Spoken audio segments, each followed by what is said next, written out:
তুমি যে জিনিসটা নিয়ে বারবার ভাবছো, বিশ্বাস করো তার 90% ঘটবে না। কিন্তু ওভার থিঙ্কিং তোমার চিন্তা, তোমার ঘুম, তোমার শান্তি সব কিছু চুরি করে নিচ্ছে। তুমি যে জিনিসটা কন্ট্রোল করতে পারবে না সেটার জন্য চিন্তা নয়, দোয়া করো। আর যে জিনিসটা তুমি কন্ট্রোল করতে পারবে সেই জিনিসটার জন্য তুমি অ্যাকশন নেবে। এখানে একটা জিনিস মনে রাখা প্রয়োজন, চিন্তা সমস্যা বাড়ায় কিন্তু অ্যাকশন আপনার সমস্যা কমিয়ে দেয়। ওভার থিঙ্কিং থামানোর সব থেকে সহজ উপায় হচ্ছে স্টপ, ব্রেথ অ্যান্ড ডিসাইড।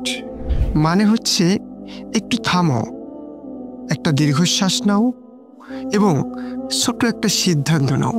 এখানে তুমি কিন্তু জটিল না, তোমার মাথার মধ্যে যে চিন্তাগুলো আছে সেগুলি তোমাকে জটিল করে ফেলেছে। আজ থেকে তুমি নিজেকে, তোমার শান্তি তুমি নিজেই ফিরিয়ে দাও এবং বলো, এক চিন্তা, এক অ্যাকশন, এক জীবন।